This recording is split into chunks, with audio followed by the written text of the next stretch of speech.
2020년 8월 1일 LA 온누리교회 가정에서 함께하는 영상 새벽 예배입니다. 오늘 말씀은 로마서 5장 1절에서 11절 예수 그리스도를 통한 소망과 사랑입니다. 그러므로 우리는 믿음으로 의롭다는 인정을 받아 우리 주 예수 그리스도로 인해 하나님과 더불어 화평을 누리고 있습니다. 또한 우리는 그분으로 인해 우리가 믿음으로 서 있는 이 은혜에 들어감을 얻었으며 하나님의 영광을 바라며 기뻐합니다. 이뿐만 아니라 우리는 또한 환난 가운데서도 기뻐합니다. 이는 환난은 인내를, 인내는 연단을, 연단은 소망을 이루는 줄을 알기 때문입니다. 이 소망은 우리를 낙심시키지 않습니다. 하나님께서 우리에게 주신 성령으로 인해 그분의 사랑을 우리 마음에 부어주셨기 때문입니다. 우리가 아직 연약할 때 그리스도께서는 작정된 시기에 경건하지 않은 사람을 위해 죽으셨습니다.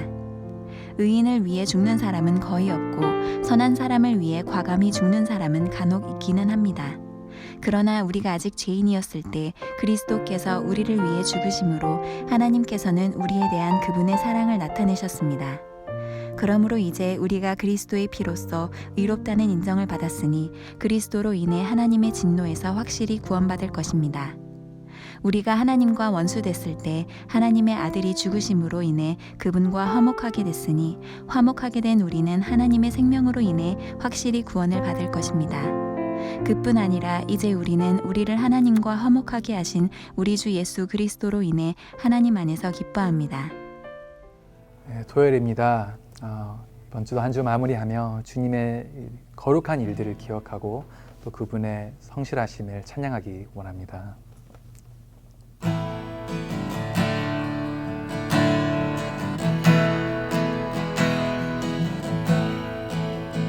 시작됐네. 시작됐네. 우리 주님의 능력이 나의 삶을 다스리고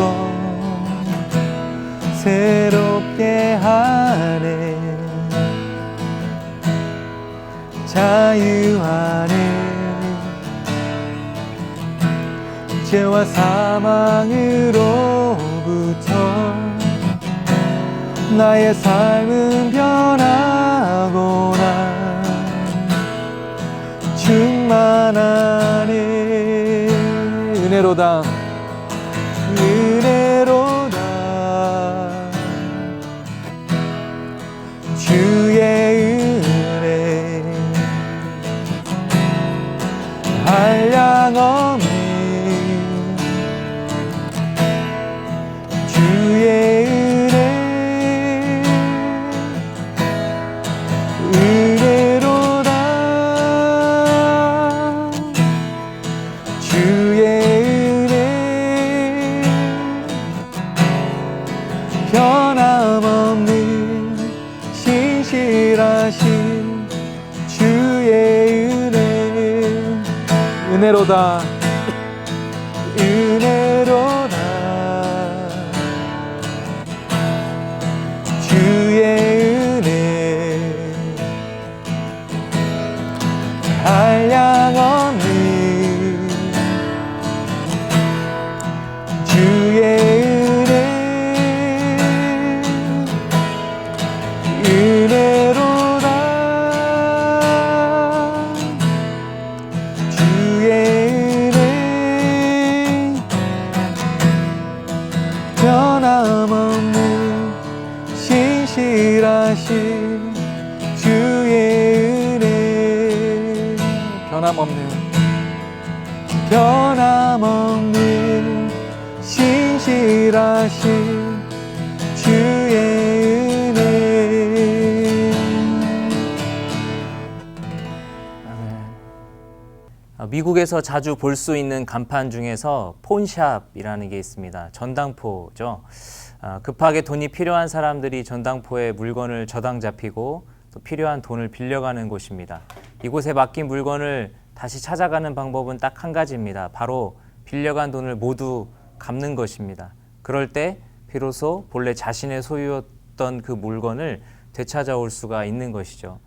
지난번에 담임 목사님께서 주일 설교 중에 언급하셨던 Just Mercy라는 영화가 있었죠.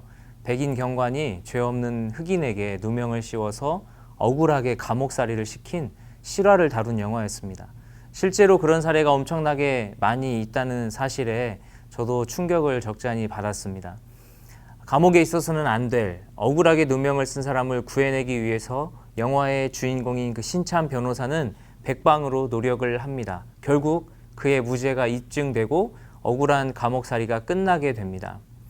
죄수가 감옥에서 나올 수 있는 방법은 세 가지입니다. 지은 죄가 그렇게 무겁지 않은 경우에는 보석금 같은 것을 내고 풀려나거나 아니면 자신이 지은 죄만큼에 해당하는 형량을 다 채웠을 때, 그리고 만약 방금 말씀드린 영화처럼 그가 억울하게 누명을 쓰고 감옥에 가게 된 것이라면 그 무죄를 입증하는 것, 이렇게 세 가지입니다. 방금 말씀드린 전당포나 또 감옥의 이 예를 통해서 생각해 보려는 것은 사람이든 물건이든 제자리로의 회복을 위해서는 그만한 대가가 따르고 그만한 또 자격이 갖추어져야 한다는 것입니다.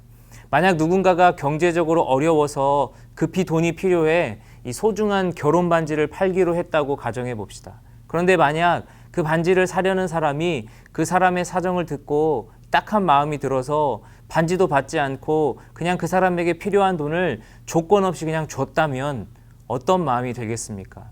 얼마나 큰 감동을 받지 않겠습니까?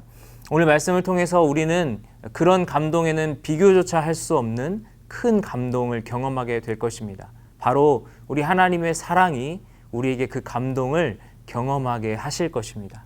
함께 오늘 말씀을 묵상하면서 인간의 상식을 뛰어넘는 무한 감동의 주인공이신 하나님을 만나는 은혜가 있으시기를 축복합니다. 그러므로 우리는 믿음으로 의롭다는 인정을 받아 우리 주 예수 그리스도로 인해 하나님과 더불어 화평을 누리고 있습니다. 또한 우리는 그분으로 인해 우리가 믿음으로 서 있는 이 은혜에 들어감을 얻었으며 하나님의 영광을 바라며 기뻐합니다. 이뿐만 아니라 우리는 또한 환난 가운데서도 기뻐합니다. 이는 환난은 인내를, 인내는 연단을, 연단은 소망을 이루는 줄을 알기 때문입니다. 이 소망은 우리를 낙심시키지 않습니다. 하나님께서 우리에게 주신 성령으로 인해 그분의 사랑을 우리 마음에 부어주셨기 때문입니다. 바울은 앞서 4장에서 믿음의 조상인 아브라함을 언급하면서 그가 약속을 믿은 믿음 때문에 의롭다함을 얻게 됐다는 것을 말합니다. 그러면서 그와 마찬가지로 우리도 의롭게 되었는데 그것은 바로 그 일을 위해 죽으셨고 다시 살리심을 받은 예수 그리스도로 인함이라고 설명합니다. 그리고 나서 오늘 말씀 5장으로 이제 이어지는 것이죠. 5장 1절 말씀을 우리가 결론부터 순서를 바꿔서 좀 다시 읽어보면 우리가 지금 하나님과 평화를 누리고 있다는 겁니다. 그런데 그것은 믿음으로 의롭다는 인정을 받았기 때문이라는 거죠. 그런데 그 믿음이 어떤 믿음입니까? 바로 주 예수 그리스도를 믿는 믿음이라고 바울은 말합니다. 우리는 바로 예수 그리스도로 말미암아 하나님과 화평을 누리는 은혜에 들어가게 되었고 그로 인해 기뻐할 수 있게 된 것입니다. 그런데 그 기쁨이 어느 정도의 기쁨이라고 바울이 말합니까? 3절에 보니까 환난 가운데서도 기뻐하게 만들 정도의 기쁨입니다. 어떻게 하면 환난 가운데서도 기뻐할 수 있습니까? 바울이 3절과 4절에서 설명하는 이 환난에서부터 끝에 소망까지 이르는 그 단계가 있죠. 이 단계를 계속 묵상하다가 제 마음속에 그런 깨달음이 주어졌습니다. 아하, 환난 중에도 인내하고 연단받을 수 있는 원동력은 바로 이 마지막에 있는 소망 때문이구나. 그렇지 않습니까? 결국은 마지막에 이르게 될 그 소망이 먼저 우리 안에 확실히 있을 때 우리는 환난 중에도 인내할 수가 있는 것이죠. 왜 그렇습니까? 5절 말씀처럼 소망이 우리를 낙심하지 않게 도와주기 때문입니다. 그렇다면 다시 앞으로 돌아가서 이 소망은 누구로 말미암은 소망입니까? 바로 예수 그리스도로 말미암은 소망입니다. 어떠한 상황에서도 우리가 소망을 가지려면 그 소망은 흔들리지 않는 반석 위에 두어야 합니다. 오직 예수 그리스도만이 우리에게 그런 소망이 되실 수 있습니다. 이어지는 말씀을 통해서 우리의 유일하며 변함없이 소망이 되시는 예수님을 발견하시는 은혜가 있으시기를 축복합니다. 우리가 아직 연약할 때 그리스도께서는 작정된 시기에 경건하지 않은 사람을 위해 죽으셨습니다. 의인을 위해 죽는 사람은 거의 없고 선한 사람을 위해 과감히 죽는 사람은 간혹 있기는 합니다. 그러나 우리가 아직 죄인이었을 때 그리스도께서 우리를 위해 죽으심으로 하나님께서는 우리에 대한 그분의 사랑을 나타내셨습니다. 그러므로 이제 우리가 그리스도의 피로써 의롭다는 인정을 받았으니 그리스도로 인해 하나님의 진노에서 확실히 구원받을 것입니다. 우리가 하나님과 원수됐을 때 하나님의 아들이 죽으심으로 인해 그분과 화목하게 됐으니 화목하게 된 우리는 하나님의 생명으로 인해 확실히 구원을 받을 것입니다. 그뿐 아니라 이제 우리는 우리를 하나님과 화목하게 하신 우리 주 예수 그리스도로 인해 하나님 안에서 기뻐합니다. 앞서 5절 하반절을 다시 보시면 바울은 성령께서 우리에게 하나님의 사랑을 부어주셨다고 말합니다. 저는 이 말씀이 성령께서 우리가 그 하나님의 사랑을 깨닫게 해주신다는 의미로 이해되어집니다. 그렇다면 성령께서 깨닫게 하시는 하나님의 사랑은 우리에게 어떻게 드러납니까? 먼저는 6절 말씀에 아직 연약한 자, 경건하지 못한 자를 위해 죽으신 그리스도를 통해 드러납니다. 특별히 여기에서 작정된 시기에 죽으셨다는 것은 무슨 의미입니까? 우리에게 어떤 자격 조건이 갖추어졌기 때문에 그때 죽으신 것이 아니라 일방적으로 하나님께서 작정하신 시간이 되었기 때문에 죽으셨다는 것입니다. 개역개정 성경에 보니까 이 말을 기약대로라고 번역을 했고 NIV 성경에 보니까 at just the right time 이라고 번역되어 있습니다. 하나님께서 정하신 시간, 하나님께서 보실 때 가장 완벽한 타이밍에 예수 그리스도께서 우리를 위해 죽으셨다는 것입니다. 우리가 어떤 자격 조건이 갖추어져 있다면 예수 그리스도께서 죽으실 필요가 없으셨겠지만 오히려 우리에게 아무런 능력도 없고 경건한 모습도 없기 때문에 예수 그리스도의 희생이 아니면 우리를 구원하실 수가 없으셨던 것입니다.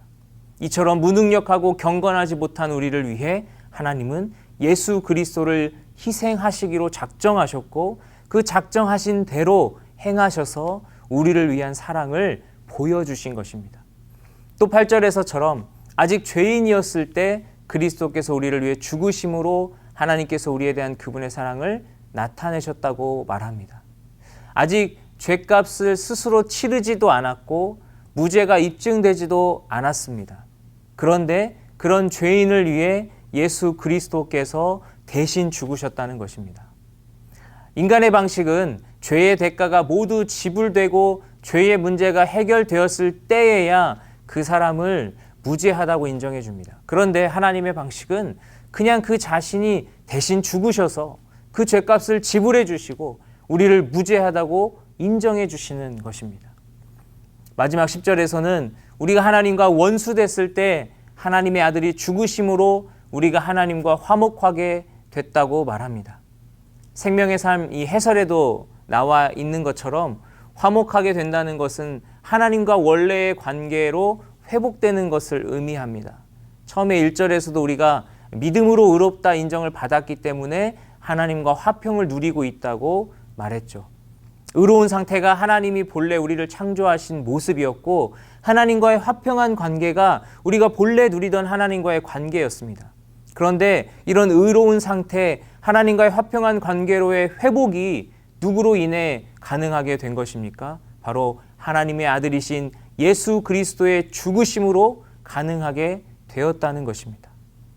스스로 싫다고 하나님을 등지고 원수가 됐는데 하나님은 독생자를 희생시키시면서까지 우리를 의롭게 여겨주시고 다시 화목한 상태로 만들어 주셨습니다. 이와 같은 사랑이 바로 성령께서 우리에게 깨닫도록 하시는 하나님의 사랑입니다.